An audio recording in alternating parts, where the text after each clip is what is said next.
Hey, good to see you again, and a warm welcome back to Heroes Behind the Badge. We tell real stories about real cops, we expose the fake news about the police, and we give you the real truth. This podcast is brought to you by Citizens Behind the Badge, the leading voice of the American people in support of the men and women of law enforcement. For more information about how you can get involved and add your support to the men and women of law enforcement, Citizens Behind the Badge .org. That's citizensbehindthebadge.org. I'm your host, Dennis Collins, a founding director of Citizens Behind the Badge and a law enforcement father. Please say hello, as usual, to my colleagues, William Erfurth, better known to his friends, and some of his enemies as Billy. How are you doing today, sir? I am good, and I just want to take this opportunity to remind everyone, wherever you go to listen or view these podcasts, please like and follow so that you can be alerted every time a new show drops on the air. You will be the first to know. You'll have a leg up on everybody. So subscribe, follow, and like. Thank you. Bill, by the way, is a retired Miami-Dade police lieutenant, 26 years of decorated service. He is also a founding director of Citizens Behind the Badge. And now, Craig Floyd, our fearless leader. Craig is the founder, president, and CEO of Citizens Behind the Badge.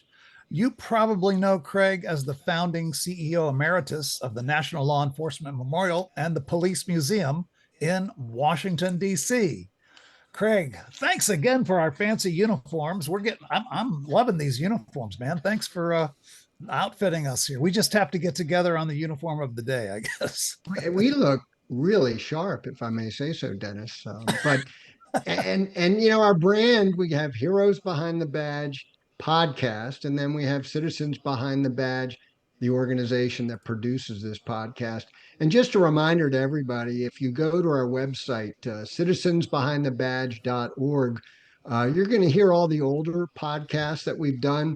You're going to see all the statements we've made about what's happening in law enforcement today. And we're working hard to end this defund and defame the police movement, get law enforcement the resources they need, and get more cops out there patrolling our streets. We lost a lot of them during that defund movement, but thankfully they're coming back. Thankfully, they're coming back. And the other thing is, Citizens Behind the Badge and Heroes Behind the Badge, we never forget. Today's hero dedicated a half century, 50 years of his life serving and protecting as a member of law enforcement, okay? 22 years as a Secret Service special agent, 8 of those years on the prestigious Presidential Protective Detail, and almost 3 decades as a police chief of the Orland, Illinois Police Department. So like many of our heroes, their decades of distinguished and decorated public service is highlighted by sometimes one event on one day. In this gentleman's case, it was March 30th, 1981. President Reagan was 3 months into his term. He was speaking at the Washington Hilton Hotel. He finished his speech and was heading back to his car. In 1.7 seconds, 6 gunshots rang out from the small crowd outside the hotel, shots aimed directly at President Reagan. Today's hero, Secret Service Agent Tim McCarthy, was assigned to the Presidential Protection Detail on the day shift that day. The story goes, though, that it was his day off, but he lost a coin flip to one of his colleagues and showed up for work. Little did he know he would find himself in the middle of an assassination attempt. He'd be called upon to take the ultimate action to stop an assassin's bullet from reaching their intended target. For some of the older members of our audience, you likely will never forget those shocking videos we all saw at the time of that incident, played over and over again. For our younger audience, you're about to hear the real story from the real hero behind the badge. A very warm welcome to retired Secret Service agent and retired chief of the Orland Police Department, Tim McCarthy. Tim, thanks for joining us. Thanks for your decades of service. We are delighted to have you as our guest on today's podcast. But Craig and Bill will have tons of questions for you, but you know me, I got to ask at least one question here. Is it true I've heard this story for years, and I tried to confirm it again before we had this interview. Is it true that that was your day off, or was that fiction? Uh, Paul, it was not my day off. However, on that particular day, we had one extra agent. The president only travels in that inner perimeter with a certain number of agents. Uh-huh. We had an extra agent that day. So the two of us were both of the same rank, about a sergeant, so to speak. And the agent in charge said, well, you've both been briefed, you're both ready to go, but we've got one too many, and one would stay back. Now, it was raining out that day. The car we ride in, the follow-up car, leaked at that time. It was an old, Nice. an old convertible type of limousine. So we flipped a coin, and I lost. I went. As a result, I got wet, among other things, and shot at the same time. Now, the Nice. agent who won the coin toss that stayed back, an outstanding agent. He went on to win like $4 million in the Pennsylvania state lottery. So he was one of these people that had a horseshoe up. Well, he had a lucky streak. Let me put it that way. For sure. Well, we are delighted to have you and delighted to honor you as a true hero behind the badge. I will share the stage now with Mr. Craig Floyd. Tim, you and I go back a ways. We've been together on a number of events. You helped us build the National Law Enforcement Museum. And in 2017, we did an event together called Witness to History. And we talked about the assassination attempt on President Reagan and your role in that. And there was a story that came out that night. I'll never forget it, by the host, Tom Sherwood. He's a local news guy. And he told us a story about right before the assassination attempt, President Reagan was speaking to a group of labor leaders. And he ended his speech by asking them to please join him so that we can make America great again. And I love that story. Usually we attribute that quote to President Trump, but it was in fact President Reagan that first coined that saying. And I'd say President Trump did a pretty good job of carrying that on in his victory, his double victory, I guess we could call it, in 16 and 24. March 30th, 1981, he's coming out of that speech to the labor union, and everything seemed fine. I guess in hindsight, we're all a little surprised that the public was allowed so close to President Reagan, just a matter of a few feet, where John Hinckley and others had gathered that day as President Reagan was leaving. Pick it up where, you're now on duty. Obviously, you've covered that part of the story. And how in the world did we allow the public that close? And how was he able to get those shots off in rapid fashion? And how you reacted the way you did? Take us through those moments, if you would. Well, let me start about, Craig, you brought up a great point that has often been overlooked of why the general public was allowed to be so close. And that was a topic of conversation for a long time in the Secret Service, why we were not using metal detectors. They were pretty common at the time, being used at airports, major events, but we were not using them. And I don't have any firsthand information. We asked about it, but we were told, the story goes that during the past administrations, including the Reagan administration, that they didn't want it to look like a siege atmosphere around the president. Well, every day cards and letters come into the White House. People are being interviewed on the street who have made threats against the president. So frankly, it's a mystery to me this day why we didn't have them, other than the stories anecdotally that they didn't want it to appear to be a siege atmosphere around the president. Now, the day after this happened, and I give the credit to Mrs. Reagan, that I'm told, let it be known that metal detectors will be used from here on in to screen everyone that comes in contact with the president. And from that time on, after he got out of the hospital, anyone who came in close proximity to the president went through a metal detector. Now, I'll tell you, it's no coincidence, since March 30th, 1981, that the historic assassin, being the lone gunman, John Hinckley, lone gunman, that we haven't had an assassination attempt by the lone gunman. So metal detectors used properly, and the Uniform Division of the Secret Service handles them. Very professional, very good at what they do. They're not foolproof, but they can be pretty close. I don't believe it's not a coincidence that we haven't had an assassination attempt since the introduction of the metal detectors. So that's as much as I really know about why or why not we were not using metal detectors at the time.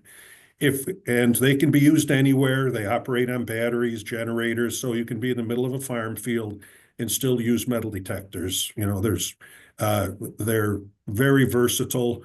There's so many new models now that have AI capability that are above and beyond just a simple metal detector. But going back to that day, Craig, it was the president was speaking to the building trade unions, many of whom were from Chicago, friends of mine in particular. The Illinois delegation was right up front of the president, since he was originally from Illinois. If you read his diary, which he kept, he didn't think he did too well at that speech, but it really went over well by all accounts. Now, naturally, he was a Republican, and the labor unions appear to be more democratic in nature. But I was there, and it was got a rousing applause, and his economic agenda turned out to be good for the country, both for labor and management, from what I recall. But anyway, he gave a speech. We were going back outside. Remember the president, he'd only been in office for a couple of months. He was on a very, very tight schedule.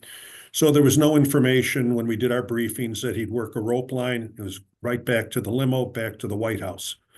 So we got outside. We were heading towards the armored car. Part of my responsibility in the position I was in was to make sure that car door was open. It was also the responsibility of the site advance agent. It was open as it was supposed to be.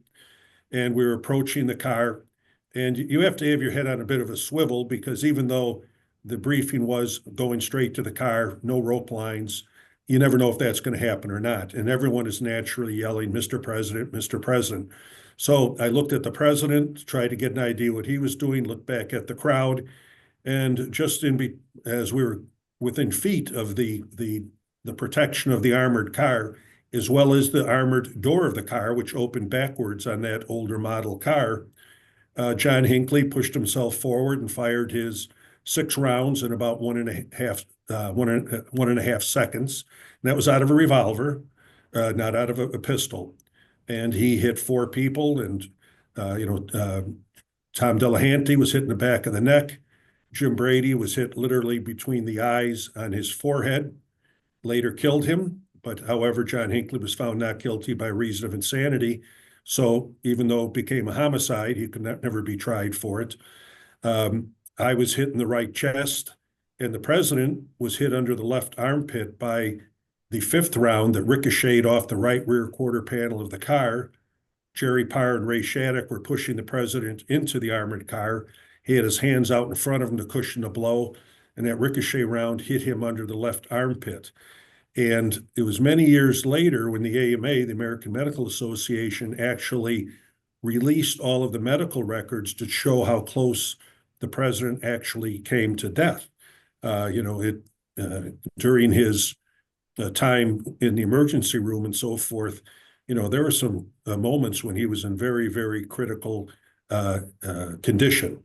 So, I was taken to George Washington Hospital along with Jim Brady and the president. Tom Delahanty went to Washington Metro, and the Metropolitan Police, that's where they take injured police. And it's one of those hospitals that sure as heck knows how to deal with bullet wounds, as does George Washington, but that was their protocol to go there. So we were all treated, and of course, Jim Brady was the most seriously injured. Tom Delahanty retired as a result of the injury to his neck. I was back on duty in about 3 months, back onto the Presidential Protective Division. And of course, Jim Brady was disabled for the rest of his life, and it was only a few years ago that his injuries led to his death. So Tim, a quick question about that. So you and the president were both taken to the same hospital, and there's stories about the fact that you were relatively close to each other during recovery. How quickly did he recover versus you recover, and when you were both finally released? Well, I was out of the hospital, Bill, in about 11 days. Okay. And then recovered at home. And naturally, I had to get back to a level of physical fitness to pass the physical agility test, the running and jumping and all that type of thing. And my surgery required, cutting a scar, from right down your sternum down to below your waist. So they cut through all of the, stomach muscles and things like that. So it took a while for me to recover. The president stayed in the hospital a little bit longer. But he began, it was less than a month later, as I recall, that he was, he was starting to have a full schedule. So the recovery was quick. The GW doctors were outstanding. And I always kid around. People ask me, so who got the best doctors there? And we all got outstanding medical treatment, as evidenced by the fact I was out in 11 days. Now, Jim Brady, they did everything they could for Jim, but the, taking around to the forehead is catastrophic under any circumstances. And of course, as we know, he was disabled the rest of his life. In the, I remember at the Witness to History event, a very interesting story came out. You told you were getting ready to be discharged from the hospital, and President Reagan summoned you down to his hospital room for a meeting with you and your family. I wish you'd recollect that for our viewers and listeners. Yeah, well, Craig, was on my last day in the hospital, and I was packing up, getting ready to go, and I had 2 children at that time. We had a third one born later. And my wife and I and the 2 kids got a call. The president would like to see you up in his room. And that sounded a bit like an order to me. And we marched on up there and met with the president. Mrs. Reagan was there. The windows on his hospital room now had armored glass. So you really, before the time of water white glass, so it was distorted a bit. And he was complaining a little bit about, it's my first spring in Washington, D.C., and the cherry blossoms, D.C. is known for that, and I'm going to miss that. So we had a nice conversation. 2 of my kids, the president was still hooked up to a lot of things that I was hooked up to, flashing red lights and green lights and so forth that would attract the attention of young kids. And it was attracting the attention of my kids that want to go play with those machines. They thought they were toys rather than medical instruments. So we were having a great conversation. The president was talking about how we were going to get together for dinner, and a lot of just wonderful conversation. Him, saying, thanks for doing your job that day, along with others that did their job well too. But my wife was getting very nervous noticing the kids, paying so much attention to these instruments connected to the president.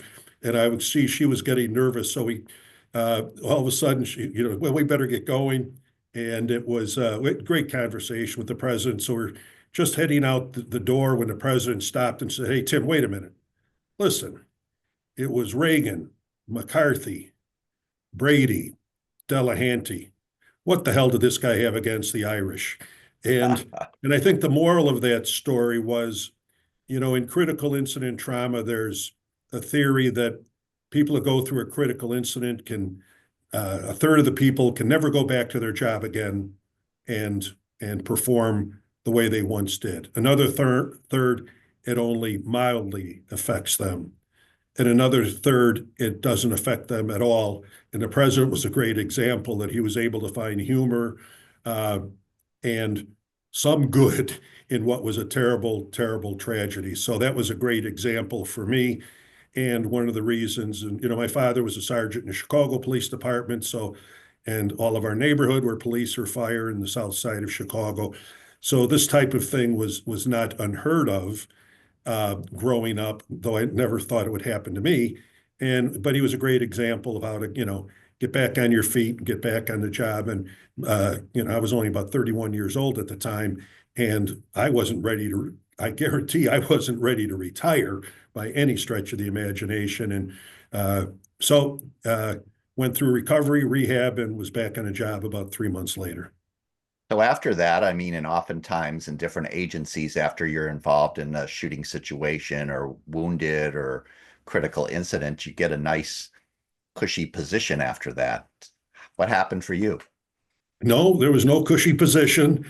Went back on the detail, I think on midnights, by the way, and right back into it. It was a little bit uncomfortable getting back in the saddle again, so to speak. Just to, you know, I was, I wasn't, people were giving me a lot of credit and so forth, but I wasn't Superman before that time, and I certainly wasn't afterwards. So I did what I did based upon training, not anything else. So, but I was happy to get back to work. You know, I, I loved what I was doing. It was so interesting, so challenging along the way too. That talking to my parents and everyone, there was no doubt that as soon as I was ready, I was going back to work. And quite frankly, my wife, I think, was happy to get me back to work and get out of the house. So. Yeah. So did We you ever have understand that those dinner? of us that are married, yes. Did you ever end up having that dinner with Reagan, and how did the Reagans and everyone treat you thereafter? Well, yes, we did. And it was on St. Patrick's Day. Now I'm still an agent on just an agent. Probably as a grade 13, you were the rank of a sergeant, basically. So my wife and I were both invited to a St. Patrick's Day dinner at the White House. I sat at a table with the president, Tip O'Neill, other high-level politicians, I believe John Wayne and other Hollywood actors. My wife was at a table with Mrs. Reagan, Maureen O'Hara, and others. It was great. They came around, would you like a beverage, sir? Well, I would have loved to have had a beer, but naturally I wasn't going there. And it was a wonderful, wonderful time. And but it was, and here are all my colleagues who are, working, and I'm there at this dinner. So, but it was wonderful. Had many other opportunities to interact with the president and Mrs. Reagan. And on my second, I did 4 years, a year with President Carter, 3 with President Reagan, was transferred back to Chicago, and then transferred back again for 3 more years with President Reagan and a year with President Bush. And on my second tour, one of my supervisory responsibilities was Mrs. Reagan's detail, along with several training in the transportation section, and of course, primarily with the president. And we had many conversations with Mrs. Reagan up on the second floor of the residence to talk about different things, largely operational, but occasionally personal things would come up too. So we became pretty close. I, of course, was at President Reagan's funeral, and I was at Mrs. Reagan's funeral as well. So it was a interesting 8 years on the Presidential Protective Division. It's very tough, because the amount of travel, the time away, shift work, things of that nature. It's a tough assignment, but it's one that I'll give you a short story. From time to time, we were allowed to give tours of the West Wing when the president was away from typically at Camp David or away. So you do have days off somewhere, and and always every day you're not with the president. So you'd get requests from time to time from your fellow agents. Hey, I got some people coming in from town. Could you meet them down there and just take them on a quick tour of the West Wing that allows them to see the Oval Office and the cabinet room? So I did it for one of my fellow agents, and it was a couple from Pittsburgh, Pennsylvania. Nice gentleman with his family, 3 or 4 people. They went through the metal detectors and everything and so forth, and name checked, and took him on a quick tour of the West Wing.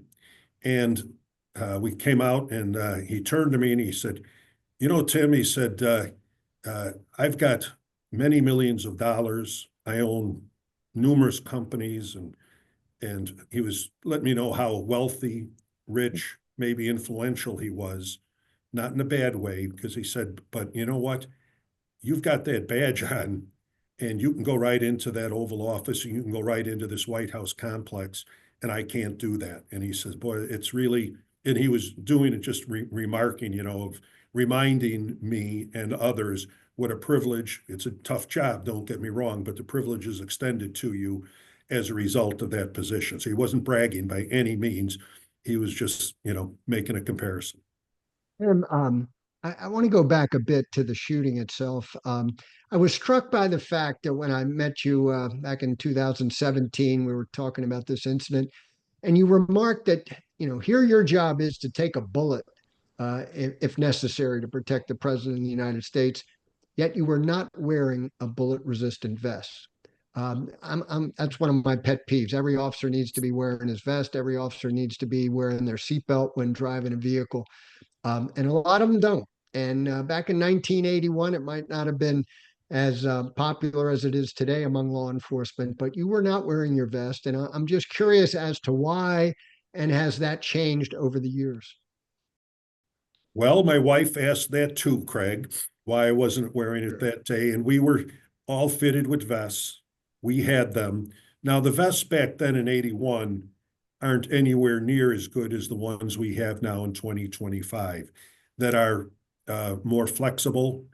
And ours were form fitted, but now they're even more form fitted, more flexible, not quite as hot, but they're hot under any circumstances. So the policy at that time was that you didn't wear them, that you could wear 24/7 if you wanted to, but it was only required if there was adverse intelligence information or on foreign trips. So no, I didn't have it on that day. There was no intelligence to indicate anything out of the ordinary. In fact, no one had them on that day. And we had bulletproof vests for the president too, by the way, of every type of garment that you can imagine. After that, it became mandatory on almost all occasions to wear it. But they weren't quite as, they're never going to be really comfortable, but they weren't flexible at all at that time. Probably weren't nearly as form fitted as they are now. But no, it wasn't the policy to wear them on all occasions. And on that occasion, I was not wearing it. And if I had had that on, I would have, it would have been, the round would have never it would have been inconsequential Wow. totally. Have there been other policy changes, Tim, since that incident? You mentioned the metal detectors being used. Anything else that comes to mind that's done differently today than back in that I think counter 1981? assault teams are on site all the time and in the motorcade. It wasn't long after that Anwar Sadat was killed by his own military in a very organized assault, and that has changed. And then there's been other changes in the advance work that I'm not going to get into, Craig, because it's Sure. things that need not Understood. be released. But there's been other changes in the advance work that's being done, how it's being done, how the crowds are being monitored, and things of that nature. So, Tim, you did mention earlier about how there hasn't been another assassination attempt since the implementation of the metal detectors. On the But president. On the president. yeah, on the president. But let's talk about well, I guess he was the president-elect then, right, for Trump. And those two circumstances that everybody's familiar with. I mean, those people in both situations weren't part of a crowd or near the president where they would have gone through a metal detector, obviously. But let's get your insight and thoughts about those two situations. Sure. Butler was a complete failure. While there is a distinct perimeter, which is set up largely for handguns using metal detectors, any area that the president is in, the secure area is infinite. It doesn't stop at a fence. It doesn't stop anywhere. That's why you had counter sniper teams up there, which I was surprised, frankly, as at that time he was a former president, a candidate, but not a president-elect. And they did use metal detectors there. But the perimeter doesn't end at the fence line or at the perimeter of where people are being screened. And that's why you have counter sniper teams. And the simple failure was not posting that building, of putting someone on it. And it appears to me, and I saw the report that was done, pardon me, that they relied upon the counter sniper team to cover the building. That's not their role, to cover the building. Their role is to react to a threat on the building, but it should have been covered, and it was not. Simple, a catastrophic mistake that should have never happened. And the advance agents, I haven't seen the consequences yet for it, but it was a failure. And it was a failure that should never, ever have happened. The building and any other building within reasonable range should have been posted and secured. Didn't happen. And there was other buildings. I think there was a water tower that wasn't posted either. So it was a failure, plain and simple. So what about the communications? You know, when I was working, our SRT teams and dignitary protection people would work with the Secret Service in and around Miami all the time when people would come in, and it was always linked up with communications. You could communicate directly back and forth, and you know, even in Trump's first presidency, I had been requested and had the opportunity to drive in his motorcade on a couple occasions. So, you know, I saw the communications, and so that whole thing in Butler, I was just surprised how there was a lack of radio communications and the passing of the buck. I just didn't understand all that. It was not the presentations by the former director and the interim director were not our best days, but communications were totally flawed as well. Now, as you know, Bill, everyone can't be on the same channel. You know, when an incident takes place, you know, communications break down. But what should have happened is the communications should have been an integrated communication center where everyone is there, the sheriff, the city, sheriff, Secret Service, everyone in that room. They don't have to be on top of each other. So information is shared. You're 10 or 20 feet apart. We just got information. You just walk over and give it to your counterpart. Being on the same frequency, if something happens, communications break down. So that's what should have happened. And apparently that didn't happen either. And, you know, there was, you know, there's information about someone with a rangefinder. And I know they did finally get it out. It didn't get out in a timely fashion. And they never really put all the dots together of what was happening. So there was a breakdown in communications that might have prevented this, and there was a breakdown in the advance that would have prevented it, in my view. There was also a breakdown. They did have the drone technology there, and it wasn't working. So they would have been able to detect the drone, but it didn't work. So they weren't able to detect that it was there.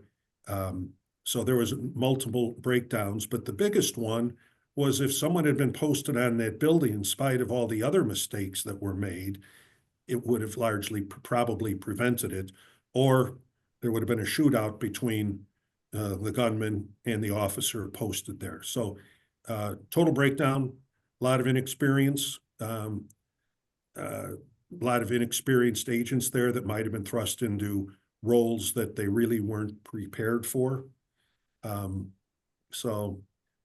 Getting over to West Palm, while we had weeks before we had Butler. Now, we just had one assassination attempt, and it appears to me that the president goes golfing almost every Sunday. Everybody knows it. I know it. You know it. Everyone knows it. If he's in West Palm, he's going golfing on Sunday to his golf course. So we have this person that gets there 12 hours ahead of time and plants himself in the bushes. There is no one covering that roadway next to it. It should have been blocked off, or at least posted with officers, agents, or both, and that wasn't done. And they acted as if it was an off-the-record movement. And off-the-record movements have an element of security connected to them if no one knows they're going there. But everyone knows that former President Trump golfs on Sunday. And they had a golf cart ahead of the president. So, you know, golf courses are measured in yards, not feet. And we know pistols, you know, we're pretty good up to about 25 yards. Some of our colleagues are good further than that. And I don't know quite how far away he was from the president, but the agent, as far as I know, that engaged him and really did a superb job spotting him and engaging him. As far as I know, he engaged him with his pistol. And it would have been a lot better off if he was engaging him with an M4. And I'm curious why he didn't have one. In my police department, we got M4s 25 years ago for patrol officers. You had to qualify, of course. And as far as I know, he engaged him with a pistol. But why it was treated as an off-the-record impromptu movement literally weeks after an assassination attempt, and that road wasn't, if nothing else, while he was on the holes adjacent to a public highway, they should have been blocked off. They should have been blocked off and posted, in my view, and they were not. So mistakes again, and I haven't seen the report, so I don't know much about exactly why it wasn't, who was responsible for, deciding that an off-the-record, that this should be treated as an off-the-record movement. So haven't seen the report on that yet and waiting for it to come out. What remarkable insights from Tim McCarthy on both the 1981 Reagan assassination attempt and the recent incidents involving former President Trump. Tim's expert analysis highlights how security protocols have evolved and where they still fall short. In part 2 of our conversation, we'll explore Tim's perspective on Secret Service leadership. We'll discuss the controversial release of John Hinckley Jr., and we'll hear about his impressive 26-year career as a police chief. You won't want to miss Tim's unique insights on the challenges facing law enforcement today, drawn from his half-century of service. Join us for the conclusion of our conversation with a true hero behind the badge, Tim McCarthy.